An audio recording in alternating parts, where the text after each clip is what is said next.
On est parti. Alors, on est avec, certainement avec quelques frères et sœurs. Souvent, on a 25, je crois, hein, quelque chose comme ça, jusqu'à 25 frères et sœurs en ligne avec nous.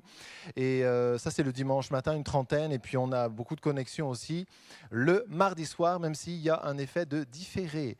Alors, on est content d'être ensemble et de partager notre étude de l'évangile de Marc. On fait du chemin pas à pas. Et vous vous souvenez que dans tous les premiers chapitres de l'évangile de Marc, il y a une question qui n'arrête pas de revenir et qui est suggérée bien sûr par Marc, mais par l'Esprit de Dieu qui inspire parfaitement Marc, l'auteur de cet évangile. La question qui est suggérée, c'est qu'est-ce qu'il faut penser de cet homme ? Il fait ça, il fait ça, il fait ça. Il tient tel propos aux pharisiens, il fait telle œuvre ici, il manifeste telle attention là. Qu'est-ce qu'il faut en penser ? Et de temps en temps, on a quelqu'un qui se positionne, mais à chaque fois, et vous allez le voir là encore, Jésus dit chut, chut, le dis pas. Parce que c'est ton avis, mais il y a quelqu'un que tu ne vois pas, c'est le lecteur, et lui, il doit se faire son avis à lui. Alors il voit que toi, tu as ton avis, mais chut, lui doit se faire son avis. Ici, on arrive dans Marc 8 à un moment où quelques-uns, on a fait quand même 7 chapitres, on a vécu des aventures, on commence à admirer Jésus, à s'attacher à lui, et quelques-uns commencent à dire ils n'ont toujours pas compris, eux, mais moi j'ai compris, c'est le Messie. Jésus est le Sauveur. Alors, je vais peut-être sauter à la dernière page, mais non, c'est trop tôt. On a encore besoin de parler ensemble, on a besoin de faire un bout de chemin, parce que là où vous commencez à voir, vous avez l'impression de voir, mais vous ne voyez toujours pas. Et ce chapitre-là, le chapitre 8 que nous allons lire aujourd'hui, il est là pour nous dire attention, vous qui croyez voir, parce que vous ne voyez toujours pas pleinement. C'est bizarre, hein ? C'est vraiment surprenant. Et je me régale moi aussi à me pencher plus que jamais auparavant sur cet évangile-là et à comprendre le méta-message, le message au-dessus du message. C'est extraordinaire, souvent on descend dans une parabole, on descend dans un miracle et on comprend ce que Jésus a voulu faire, comment la personne qui a reçu la guérison s'est sentie. Alors au début on est déprimé, après il y a un élan de foi, après il y a la joie. Et vous aussi, voulez-vous, vous qui êtes déprimé, dans un élan de foi, vous approchez de Dieu pour connaître la joie ? Oui, amen, j'ai vu votre main. Et on a fait ça et on a raison de le faire en morcelant l'Évangile et en prenant des éléments dans lesquels on peut se retrouver tous pour vivre une approche de Dieu. Mais là, dans notre étude, on est en train d'essayer de comprendre pourquoi Dieu nous a donné l'Évangile de Marc. Quelle était son intention ? Quel travail il veut faire dans nos cœurs ? Et le chapitre 8 est éloquent à ce sujet. Alors, si vous avez votre Bible là entre vos mains, vous voyez que le chapitre 8 commence avec la deuxième multiplication des pains. Deuxième, ça prend quelques versets jusqu'à ce qu'on se retrouve au verset 10. Et là, on a des pharisiens qui demandent à Jésus un miracle, un signe. On continue encore un petit peu. Et au verset 14, ce sont les disciples qui manifestent, on va le dire tout à l'heure avec nos mots, un problème d'acuité, pour ne pas dire de cécité spirituelle. Et au verset 22, tiens, alors qu'on parle justement d'acuité, on a un aveugle. On a un aveugle que Jésus saisit par la main, conduit en dehors de la ville, du village, et puis il lui impose les mains, enfin on va voir le détail dans un premier temps, et le malade, enfin l'aveugle, commence à voir, mais il voit les hommes comme des arbres. Alors vous et moi, on est d'accord pour dire que ce n'est pas fini. Il voit, mais il voit les hommes comme des arbres, et qui marchent. Et le Seigneur va amener, c'est la seule fois d'ailleurs dans l'évangile de Marc, où quelque chose se fait en 2 temps, il va amener ce malade à une guérison parfaite, mais en 2 temps, dans un chapitre dans lequel, justement, le Saint-Esprit veut dire au lecteur, tu as commencé à comprendre quelque chose, mais tu es qu'au milieu, il y a plein de choses que tu n'as pas comprises encore. Tu t'es fait un avis, mais attends. Alors voyons ça. On va faire la lecture de l'épisode, ça continue encore derrière, avec d'autres passages, espérons qu'on y sera à la fin de cette trentaine de minutes qu'on se donne. En ces jours-là, verset 1 du chapitre 8, une foule nombreuse s'était de nouveau réunie et n'avait pas de quoi manger. Jésus appela les disciples et leur dit « Je suis ému de compassion pour cette foule, car voilà 3 jours qu'ils sont près de moi et ils n'ont rien à manger. Si je les renvoie chez eux à jeun, les forces leur manqueront en chemin, car quelques-uns d'entre vous sont venus de loin. » D'entre eux, sont venus de loin. Ses disciples lui répondirent « Comment pourrait-on les rassasier de pain ici, dans un lieu désert ?» Et Jésus leur demanda « Combien avez-vous de pain » ? 7, répondirent-ils. Alors, il fit asseoir la foule par terre, prit les 7 pains, et après avoir rendu grâce, il les rompit et les donna à ses disciples pour les distribuer. Et ils les distribuèrent à la foule. Ils avaient encore quelques petits poissons, et Jésus, ayant rendu grâce, les fit aussi distribuer. Ils mangèrent et furent rassasiés, et l'on emporta 7 corbeilles pleines des morceaux qui restaient. Ils étaient environ 4000. Ensuite, Jésus les renvoya. Voilà le premier moment. On est dans un... Alors ce passage-là pourrait appartenir au chapitre suivant. Je vous rappelle que le découpage, ce n'est pas aléatoire, mais c'est avant tout pratique. Ça n'est pas dans le texte original. Il faut mettre des repères. Et il y a des unités qui ont été appelées chapitres et qui contiennent des péricopes ou des paragraphes. On peut imaginer que ça se serait rattaché à l'autre chapitre par rapport à l'objectif que l'autre chapitre visait. Maintenant, c'est intéressant de la voir ici parce que c'est une redondance, c'est un signal qui est renvoyé. Il y a déjà, je vous le rappelle, une multiplication des pains dans Marc chapitre 6. Donc, on est sur un rappel, une chose qui se produit une deuxième fois, et c'est simplement notre contexte de départ. Vient ensuite le verset 10, et c'est là que le thème de la cécité apparaît, ou de l'acuité, du discernement et de toutes les problématiques qui vont autour apparaissent. Aussitôt, il monta dans la barque avec ses disciples, après donc avoir ramassé les 7 corbeilles pleines de morceaux qui restaient. Il monta dans la barque avec ses disciples et se rendit dans la contrée de Dalmanuta. Les pharisiens survinrent, se mirent à discuter avec Jésus et pour l'éprouver, lui demandèrent un signe venant du ciel. Jésus, soupirant profondément en son esprit, dit « Pourquoi cette génération demande-t-elle un signe ? Je vous le dis en vérité, il ne sera point donné de signe à cette génération. » Là, on a un premier élément. On a des pharisiens qui n'ont rien vu de tout ce que Jésus a fait. Rien vu, rien compris, rien perçu, rien su interpréter. Et ils sont en train de dire, on veut voir. On veut voir quelque chose, ils partent du principe qu'ils n'ont rien vu. Et là, déjà, se pose le problème de la cécité. Les pharisiens ne voient rien. À 1000 lecteurs, il y a des catégories ici. Les pharisiens, eux, ne voient rien. Ils demandent un signe et le lecteur qui lit ça, il dit « mais ils sont aveugles ou quoi ? On a déjà 7 chapitres avec plein de signes partout. » Donc, ici, on a l'aveugle qui ne veut pas voir, incarné ici par les pharisiens. Et le lecteur est interpellé. À un moment, si tu ne veux pas voir, tu auras beau avoir des miracles partout autour de toi, ce seront des hasards, ce seront des concours de circonstances, je ne sais pas quoi. Mais quand on ne veut pas voir, on ne voit pas. Les pharisiens font partie des pires aveugles, ce sont les aveugles qui ne veulent pas voir. Ceux-là, il n'y a pas moyen de les guérir, même les meilleurs ophtalmos n'arrivent à rien. Puis il les quitta, verset 13, et remonta dans la barque pour passer sur l'autre bord. Et là, le problème va se manifester chez les disciples. Les disciples avaient oublié de prendre du pain. Ils n'en avaient qu'un seul avec eux dans la barque.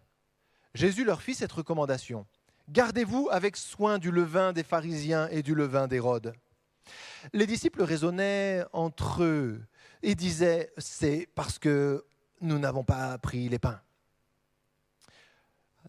Alors, vous imaginez, il y a Jean. Il y a Jean qui regarde Matthieu et qui fait « T'avais dit d'en prendre plus, je t'avais dit. » L'autre, il avait dit « Mais non, tu te souviens pas le pari que t'as perdu, c'était toi qui devais y aller cette fois-là. Mais non, c'est toi. » Et il pense que c'est ça le problème, il n'a pas assez de pain dans la barque et Jésus est fâché. Mais comme il est gentil, il évoque le sujet tout en circonvolution. « Gardez-vous du levain des... » Ah ouais, c'est vrai, le levain, le pain, on a oublié le pain. Et c'est là que Jésus vient les interpeller. Jésus, le sachant, leur dit « Pourquoi raisonnez-vous sur ce que vous n'avez pas pris de pain ? Êtes-vous encore sans intelligence ?» avec la notion de compréhension, toujours associée, qui apparaît ici. « Et ne comprenez-vous pas ? Avez-vous le cœur endurci ? Ayant des yeux, ne voyez-vous pas? Ayant des oreilles, n'entendez-vous pas? Et n'avez-vous pas de mémoire? Et moi, je serais vexé si le Seigneur me posait toutes ces questions-là d'affilée. Quand j'ai rompu les 5 pains pour les 5000 hommes, combien de paniers pleins de morceaux avez-vous emporté? 12, lui répondirent-ils. Et quand j'ai rompu les 7 pains pour les 4000 hommes, combien de corbeilles pleines de morceaux avez-vous emporté? 7, répondirent-ils. Et il leur dit, ne comprenez-vous toujours pas? Donc ici, on s'aperçoit que les disciples qui sont devant Jésus ont encore un problème de cécité, de discernement, d'acuité visuelle. Il y a un problème. Et ce que Jésus leur dit, c'est « vous ne voyez pas bien ». Vous avez vu, vous avez compté le nombre de paniers, mais vous n'avez pas compris ce que ça veut dire. Et alors que j'essaie de vous enseigner sur des réalités spirituelles en vous disant « gardez-vous du levain des pharisiens et du levain d'Hérode ». Vous pensez quoi? Humain, terrestre, matériel, pain, manger. Et Jésus les interpelle en disant « mais quand est-ce que vous allez changer de niveau? Vous avez bien vu sur le niveau terrestre. Le nombre de corbeilles, vous le possédez. Vous étiez là, c'est bon. 12, 7, ok. Mais comment ça se fait que vous n'avez pas compris la leçon qui était là derrière? C'est que l'absence de pain ne me pose aucun problème. Il n'y en a pas, il y en a quand même. Alors maintenant que je vous enseigne spirituellement, vous me ramenez encore à des réalités terrestres. Oh, on a oublié le pain, je t'avais dit, c'était à ton tour. Et c'est qui ça? C'est nous. C'est nous. Oui, Jésus est le sauveur et tout ça. Et Jésus vient dire à ceux qui disent, qui ont décidé, qui ont compris et qui ont décidé de croire que Jésus était le Messie, vous ne voyez pas encore bien. C'est pas méchant. C'est pas méchant, mais vous ne pouvez pas vous arrêter là. C'est ce que le Seigneur dit. Avec des questions, avez-vous le cœur endurci? Avez-vous des yeux et ne voyez-vous pas? Des oreilles et n'entendez-vous pas, etc.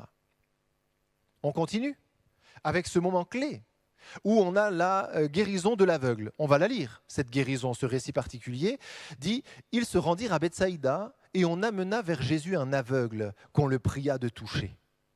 Il prit l'aveugle par la main, le conduisit hors du village, puis il mit de la salive sur les yeux, sur ses yeux, lui imposa les mains et lui demanda s'il voyait quelque chose. Il regarda et dit « J'aperçois les hommes, mais j'en vois comme des arbres, et ils marchent. » Jésus lui mit de nouveau les mains sur les yeux, et quand l'aveugle regarda fixement, il fut guéri et vit tout distinctement. Alors Jésus le renvoya dans sa maison en disant « N'entre pas au village. » C'est encore une fois « Chut. T'as compris quelque chose, toi? Dis rien. Il y a le lecteur qui nous regarde, il doit se faire son avis. Ne dis rien. » Ici donc, on l'a dit tout à l'heure en ouverture, seul miracle de tout l'évangile qui se produit en 2 temps, comme si le Seigneur avait raté. Est-ce qu'il n'y avait pas assez de salive sur un œil? Du coup, il a vu un peu, mais ce n'était pas net. Le pouvoir est-il dans la salive? Alors, on n'a pas tort. Lorsqu'on commence à dire « Seigneur, si tu as agi comme ça et si tu as voulu que ce soit reporté ici », il y a un symbolisme, il y a une évocation là qu'on ne veut pas manquer. On a raison si on va chercher. Maintenant, ici, on est dans la compréhension du message global. Donc, on ne va pas aller dire pourquoi ça s'est fait en 2 fois. On va aller chercher pourquoi le Seigneur a voulu que ça se fasse en 2 fois et pourquoi le Saint-Esprit a voulu que Marc rapporte ce miracle-là, alors qu'il y en a plein d'autres qui n'ont jamais été rapportés. Et pourquoi ici, au milieu d'un chapitre, le savait-il lui-même, qui parlait ou qui questionnait le discernement des lecteurs et des hommes, femmes, au travers de l'histoire?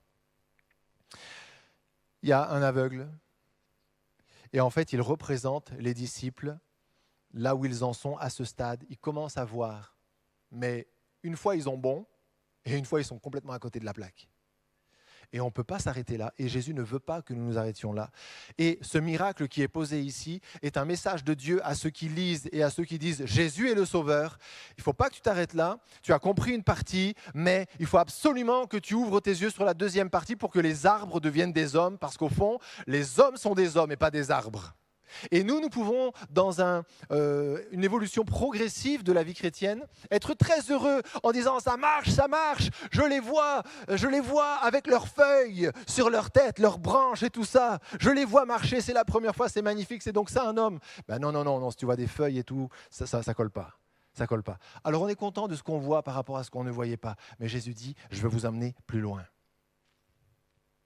La guérison, le recouvrement de la vue doit aller au bout. Jésus lui mit de nouveau les mains sur les yeux. Il reprend le même processus. On a parlé 7 chapitres, 7, 8, on va parler encore 7, 8 chapitres. Il y a la suite qui vient derrière. Alors, on est sur le thème de la cécité. Et la cécité va encore s'exprimer, ou le défaut de discernement, l'acuité partielle. Verset 27. Jésus s'en alla avec ses disciples dans les villages de Césarée de Philippe. Et il leur posa en chemin cette question, « Qui suis-je au dire des hommes ?» Là, tous ceux qui ont un super discernement, qu'est-ce qu'ils disent de moi ? Qui suis-je au dire des hommes ? Et ils répondirent, il y en a Jean-Baptiste, les autres Élie, les autres, on ne sait pas lequel, un des prophètes. Alors là, ça revient exactement au fait de voir des hommes comme des arbres. Voir Jésus comme un prophète, c'est voir un homme comme un arbre. Ah oui, tiens. Voir Jésus comme un prophète, c'est voir un homme comme un arbre. Et vous, leur demanda-t-il, qui dites-vous que je suis ? Et là, tout le monde se tait. Il n'y en a qu'un qui parle, c'est Pierre. Pierre lui répondit, tu es le Christ. Et Jésus leur recommanda sévèrement de ne dire cela de lui à personne. C'est encore, chut, il y a quelqu'un qui lit, il doit se faire son avis. Chut. Ça, c'est le vôtre.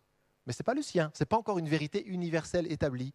Ce sont des personnes qui, au fil du temps, sont convaincues. Alors, Pierre, lui, il vient de faire une grande sortie, et il a bon. Vous savez comment les paroles sont reportées dans l'évangile de Marc, où Jésus dit « Tu es heureux, Simon, fils de Jonas, car ce ne sont ni la chair ni le sang qui t'ont révélé ces choses, mais mon Père qui est dans les cieux. » Donc là, gling, gling, gling, gling, c'est jackpot spirituel, t'as gagné. Et là, Pierre, il se sent monter dans les grades, là, parce que c'est lui, pas la chair, pas le sang, non, Dieu le Père qui lui a... Waouh! Et plus on monte haut, plus la chute fait mal. Et là, ça va piquer un peu. Hein. Ça va piquer un peu parce que c'est lui, l'aveugle, qui voit qu'à moitié. Et lorsqu'il commence à dire « Oh, mais je vois des hommes !» c'est nickel. Quand il commence à dire « Ils sont comme des arbres et ils marchent », là, tout d'un coup, ça paraît bizarre. Et c'est ce qui va se passer. Tu es le Christ. Pour moi, tu es le Christ. J'ai 50% d'acuité visuelle garantie, tu es le Christ. Le Seigneur valide en disant « on dit rien ». Et alors qu'il y a cette reconnaissance-là, tu es le Christ, Jésus va faire apparaître la cécité totale des disciples sur d'autres points. Ils sont à peu près clairvoyants sur l'identité de Jésus, mais ils sont absolument aveugles, totalement, 100% aveugles sur l'autre partie, la mission de Jésus et la manière dont il va établir son règne de Messie. Ils ne comprennent rien, ils sont complètement à côté de la plaque, ils sont comme l'aveugle, ils voient, hein, mais ils ne voient pas. Et c'est là que ça va devenir évident. Alors, puisque les uns et les autres commencent à être persuadés que c'est lui le Christ, il dit, ok, ben sur cette base-là, je vais vous parler d'un autre sujet. Alors, il commença à leur apprendre. Ça veut dire qu'il ne l'avait jamais abordé avant. Il commença à leur apprendre qu'il fallait que le Fils de l'homme lui-même souffre beaucoup, qu'il soit rejeté par les anciens, par les principaux sacrificateurs et par les scribes. Il fallait qu'il soit mis à mort et qu'il ressuscite 3 jours après. Il leur disait ces choses ouvertement. Je vais souffrir. On va me détester. On va me condamner à mort. On va me crucifier et pendant 3 jours, je resterai parmi les morts. Et là, Pierre, qui vient de faire une super sortie, tu es le Christ. Pierre, l'ayant pris à part, se mit à le reprendre. Mais Jésus se retournant, et vous vous souvenez comment il l'a repris ? À Dieu ne plaise, cela ne t'arrivera pas. Les paroles sont données ailleurs. Mais Jésus se retournant et regardant ses disciples, réprimanda Pierre et dit « Arrière de moi, Satan, car tu ne conçois pas les choses de Dieu, tu n'as que des pensées humaines. » Et alors qu'il y a une compréhension de l'identité de Jésus, Jésus leur dit « Toutes tes pensées à mon sujet sont encore fausses, complètement fausses. Tu es comme l'aveugle, tu commences à voir, mais tu es encore loin du compte et tu as besoin d'une deuxième action miraculeuse de révélation de ma part. » Quelle est le cœur du scandale? Arrière de moi, Satan, ça veut dire quoi? Ça veut dire qu'à un moment, les pensées naturelles de Pierre et les pensées de Satan se rejoignent complètement. Pierre n'est pas possédé, Satan n'est pas entré en Pierre. Mais il y a une adéquation de pensée entre l'être naturel de Pierre, comme notre être naturel à nous, notre être charnel, et le diable lui-même par moment. Par moment. toutes nos pensées naturelles ne sont pas purement diaboliques, mais par moments, on penserait, par défaut d'éclairage, de révélation, de connaissance, etc., on penserait exactement comme le diable. C'est pourquoi nous devons aspirer à connaître la parole de Dieu, parce que c'est la révélation de ces paroles qui est claire. Psaume 119, la révélation de tes paroles est claire. Pas seulement le fait de lire, mais de demander la révélation de la parole de Dieu qui nous enseigne et ouvre notre horizon pour que nous ne fassions pas des choses aussi aberrantes que ça après avoir dit des merveilles. Tu es le Christ, à Dieu ne plaise, cela n'arrivera pas. Wow, wow. Tu vois bien sur un point, mais tu es complètement aveugle sur l'autre, mon cher Pierre. Heureusement, le Seigneur est bon et il l'a été envers Pierre, il le sera envers nous. On continue, donc vous voyez que c'est la première fois que Jésus évoque maintenant le comment sa messianité sera établie, comment sa royauté s'établira. Et ça ne va pas du tout arriver par conquête militaire ou autre, mais par sa mort, et ça, ils ne sont pas capables de le comprendre. Donc ils sont choqués et ils sont à 0% de visibilité sur ce sujet-là. Puis, verset 34, ayant appelé la foule avec ses disciples, il leur dit: si quelqu'un veut venir après moi, qu'il renonce à lui-même, qu'il se charge de sa croix et qu'il me suive. Car celui qui voudra sauver sa vie la perdra, mais celui qui perdra sa vie à cause de moi et de la bonne nouvelle la sauvera. Et que sert-il à un homme de gagner tout le monde s'il perd son âme ?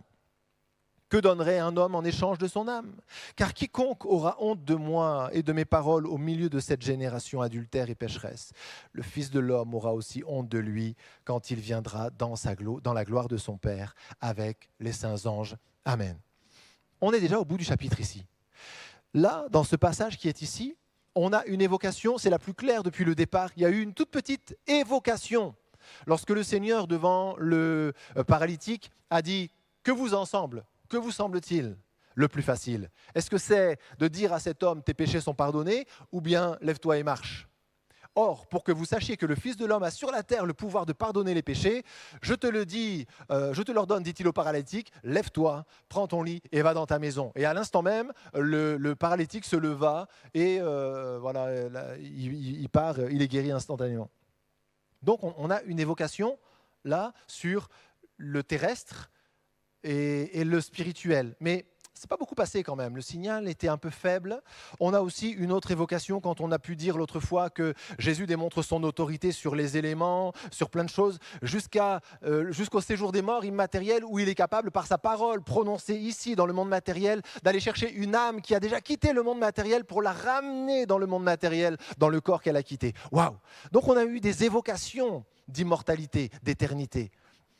Mais ce n'est qu'à partir de ce chapitre 8 que Jésus va régulièrement aborder la question de l'éternité et du salut éternel des âmes, là où tous les signes et prodiges établissaient d'abord la messianité de Jésus et établissaient son autorité sur des éléments physiques, terrestres, matériels, temporels, etc.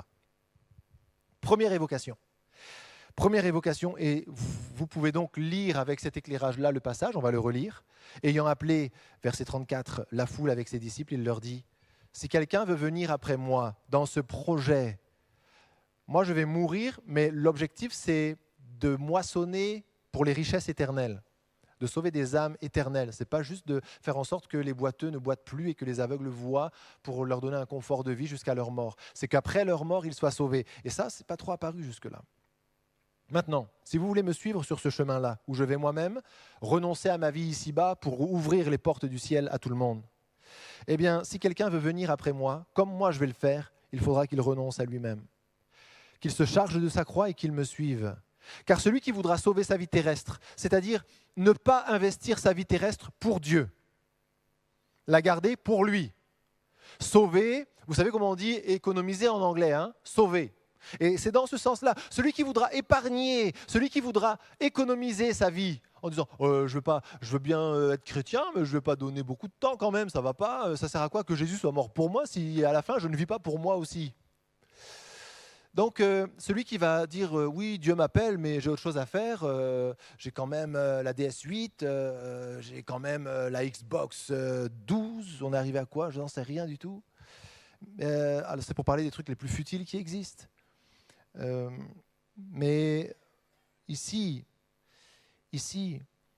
on a des personnes qui vont dire « J'ai entendu ton appel, Seigneur, j'ai vu que tu es mort pour moi, mais je ne mourrai pas pour toi. » Alors il ne s'agit pas de mourir, mais de vivre pour Dieu, à tel point qu'à la fin, la vie est passée et elle est passée pour Dieu. Et c'est ça qu'on appelle vivre pour Dieu. Et il y a des personnes, ici-bas, qui reconnaissent que Jésus est sauveur, mais qui ne comprennent pas cette dimension-là de l'appel à un engagement pour les valeurs éternelles, pour le salut des âmes et pour que l'exemple de Jésus soit un exemple suivi par le plus grand nombre possible, afin qu'il soit le premier d'un grand nombre de frères. Avec comment dire ça, les traits génétiques qui font que c'est les mêmes. Ça c'est c'est ton frère. Ah oui, ok, je vois pourquoi. La ressemblance, la similitude est frappante. Donc Jésus parle de l'œuvre qu'il va faire et il commence à évoquer la nécessité pour ceux qui veulent le suivre, non seulement de venir et de regarder les miracles et de l'aider à ramasser les corbeilles de pain après les miracles de multiplication, mais la nécessité de prolonger son action, lui qui va mourir pour que les autres vivent. Alors il évoque des questions d'éternité. Celui qui voudra sauver sa vie la perdra. Et il y a des chrétiens sur cette terre, et j'espère que je n'en suis pas, seul Dieu le sait. On n'est pas là pour juger quelqu'un d'autre, mais se mettre devant le Seigneur, chacun pour sa part. Et il y a des hommes, c'est certain, des femmes, qui essaient de sauver leur vie, de continuer à vivre pour eux. Et ils pensent comme ça, gagner. Mais celui qui voudra sauver sa vie, en ne la gardant que pour lui, en ne l'impliquant pas trop dans les choses douloureuses pour que l'œuvre du Seigneur avance, eh bien, celui qui voudra sauver sa vie la perdra. À la fin, il s'apercevra qu'à tout garder pour lui, tout est parti sur cette terre et qu'il n'y a rien qui a été investi au ciel. Mais celui qui perdra sa vie, qui l'injectera, qui y renoncera, qui l'investira en moi, à cause de moi et de la bonne nouvelle. T'es allé marcher sur le Kilimandjaro? Non. T'as vu le Grand Canyon? Non. Oh, t'es allé sur la Grande Barrière de Corail quand même? Non. T'es pas allé non plus. Est-ce que au moins t'as vu ceci et cela? Est-ce que t'as marché sur la banquise un jour? Non, non plus. Mais t'as fait quoi de ta vie? Mais j'ai pas eu le temps. Moi, j'ai compris que je suis appelé à servir Dieu, et là où je porte le plus de fruits, c'est dans le même périmètre où je me suis aperçu que si je m'enracine assez longtemps, je porte un fruit que je ne porte pas si je fais que me déraciner pour aller voir la banquise et la grande barrière de corail et le Grand Canyon, etc. Et le Kilimandjaro et je ne sais pas quelle autre chose pourtant merveilleuse. Quelqu'un va dire, j'ai renoncé à tout ça. J'ai perdu ces occasions-là. Je les ai laissées passer. L'Himalaya, tout le reste, j'ai tout laissé passer. Et c'est parce que j'ai voulu servir Dieu et la bonne nouvelle. Et Jésus dit, celui qui perdra sa vie, humainement parlant, les autres vont dire, mais toi, t'as gâché ta vie, t'es allé trop loin, t'as pas été un chrétien équilibré, t'as été un chrétien too much. Celui qui sera réputé ayant perdu sa vie sur la terre, finalement, il la retrouvera. Il la sauvera, et à sozo, c'est une notion de relèvement parfait, de suprémation, je ne sais pas comment vous dire ça, de transcendance. Et que sert-il à un homme de gagner tout le monde s'il perd son âme? C'est pas essentiel ça, c'est essentiel, c'est évocateur d'éternité. Et pourtant, ce n'est qu'au chapitre 8 que ces notions d'éternité apparaissent. Et que les Hébreux, les Juifs, mais les lecteurs, sont interpellés non seulement sur la capacité de Dieu à les guérir de leurs maux physiques, mais maintenant la volonté de Jésus le Sauveur de les sauver des maux éternels. Et ça, c'est vrai, peut-être que j'ai un problème moi maintenant. Et toute la suite va venir questionner ces sujets-là. Que donnerait un homme en échange de son âme? Car quiconque aura honte de moi et de mes paroles au milieu de cette génération adultère et pécheresse, le Fils de l'homme aura aussi honte de lui quand il viendra dans la gloire de son Père avec les saints anges. Amen. Amen. On a terminé, on est un peu plus court que nos 30 minutes, mais on a tiré l'essence de ce chapitre, en tout cas en termes d'intention. On a des choses qu'on aurait pu retirer, par exemple, lorsque vous lisez la multiplication des pains pour les 4000 hommes. Vous avez une réponse à une question que vous vous posez parfois. Pourquoi moi je ne vois pas de miracle? Moi je vois des miracles. Pas tous les jours, mais j'ai vu des miracles. Maintenant, pourquoi moi j'en ai pas vu? C'est pas juste. Là, si vous interprétez la vérité qui se cache dans ce passage-là de la multiplication des pains, vous vous apercevez que ce ne sont que les hommes, femmes, enfants qui ont écouté Jésus 3 jours qui ont vu le miracle. Ils sont rentrés chez eux, ils ont eu faim 3 jours et ils ont dû le sentir. Mais quand ils sont rentrés chez eux après 3 jours et puis la marche, ils avaient quelque chose à raconter. Et ne vous y trompez pas, on moissonne ce qu'on a semé. Celui qui sème peu moissonnera peu, mais celui qui sème abondamment moissonnera aussi abondamment. Et ici, on a donc une foule qui a dit, moi, Jésus, c'est ma priorité, je vais bloquer 3 jours, je peux bloquer 3 jours, je vais bloquer 3 jours. Et je vais chercher Dieu de tout mon cœur. Et ce sont ceux qui ont dit, j'ai faim, j'ai mal, je ne sais pas comment je vais faire, mais je resterai attaché à Dieu, qui ont vu le miracle se produire. Alors que ceux qui ont dit, ça fait 24 heures, j'ai vu le circuit de la tournée, un peu comme les artistes qui font les zéniths. Là. J'ai vu le circuit de la tournée, j'ai parlé avec Jacques, je me suis fait ami avec Jacques, un des disciples. Il m'a dit qu'après, ils vont là-bas. Je le retrouverai là-bas. Ben, tu le retrouveras là-bas, là où c'est plus facile. Tu coupes quand ça devient difficile, mais tu ne vis pas de miracle. Il y a un encouragement indirect ici à faire partie de ceux qui s'impliquent fortement pour le Seigneur. Et ce n'est pas un engagement en disant, si tu t'impliques plus de 3 jours, tu vas voir un miracle. Mais c'est pour dire les miracles, ceux qui les voient, ce sont ceux qui majoritairement s'impliquent. Ce sont ceux qui s'impliquent. Si nous voyons des miracles, si j'en vois par exemple, c'est parce que je suis sur les premières lignes, c'est tout. Parce qu'un jour, le Seigneur m'a appelé, et je vais vous dire que je n'ai pas été fier quand le Seigneur m'a appelé, j'ai plutôt tremblé qu'autre chose, et ça n'a pas été une réponse tout de suite. Un oui, mais aucun problème, Seigneur, aucun problème, si ça peut te faire plaisir, moi je veux bien devenir pasteur. C'était la deuxième chose que je ne voulais pas. À ce moment-là, dans mon état du moment, c'était la deuxième chose des choses que je ne voulais pas. Et c'était ma réalité. Donc à un moment, ce n'est pas de la légèreté du tout. Il y a une conscience de l'appel, mais c'est parce que j'ai fait mon chemin, j'ai pris ma croix aussi, imparfaitement, mais j'ai pris ma croix aussi. Et quand il a fallu crucifier 2-3 trucs, ben j'ai fait comme vous. J'ai pris le marteau, le clou, et puis bam, j'ai tapé dedans, même quand ça faisait mal. Et à des moments, j'ai dit, je vais taper moins fort. On est tous les mêmes.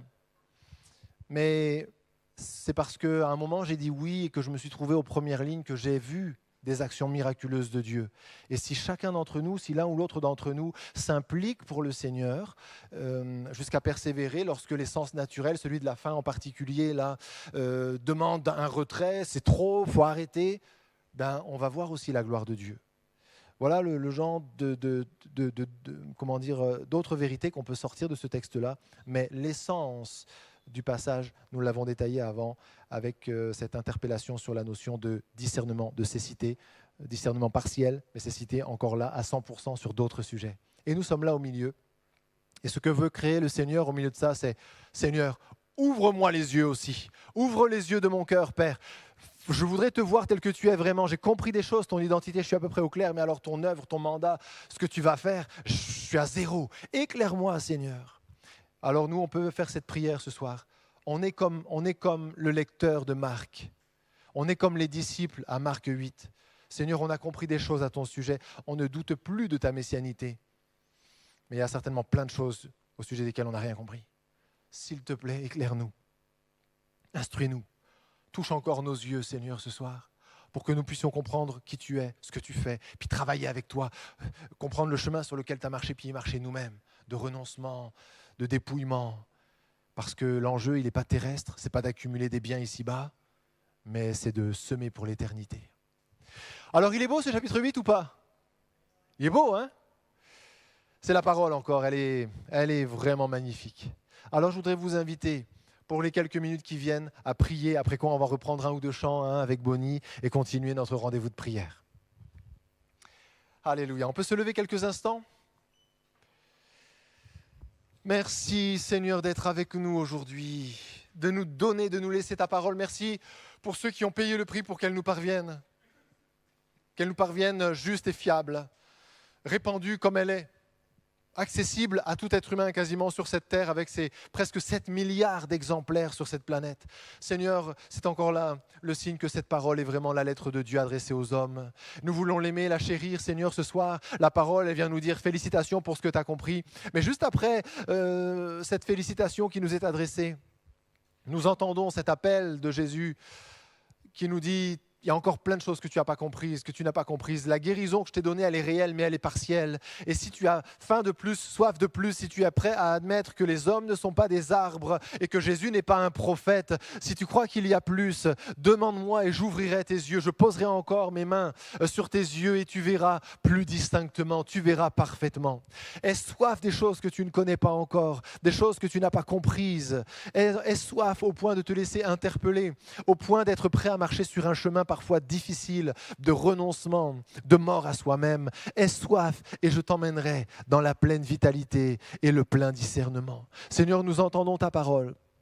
Nous te remercions pour ça et nous te prions de nous donner cette détermination afin que nous ne lâchions pas, nous qui sommes en chemin et qui pouvons parfois penser avoir tout connu. Pardonne-nous lorsque nous sommes devant ta parole et que nous sommes tentés de passer un passage parce que nous connaissons l'histoire. Ouvre plutôt nos yeux, Seigneur, afin que nous ne voyions pas des histoires là où il y a des paroles puissantes de Dieu, une histoire pour enfants, là où il y a l'épée tranchante de l'Esprit. Éclaire-nous, s'il te plaît. Éclaire-nous, fais-nous avancer. Merci pour ce que nous avons vu. Mais Seigneur, nous demandons ce que nous n'avons pas encore vu et compris. Ouvre les yeux de nos cœurs, s'il te plaît. Nous qui avons des yeux, mais ne voyons pas toujours. Nous qui avons la Bible, mais n'avons toujours pas compris des choses basiques du royaume des cieux. Seigneur, ouvre les yeux de nos cœurs, s'il te plaît, et renouvelle en nous à la fois la foi et la soif des choses d'en haut, dans le nom de Jésus. Amen.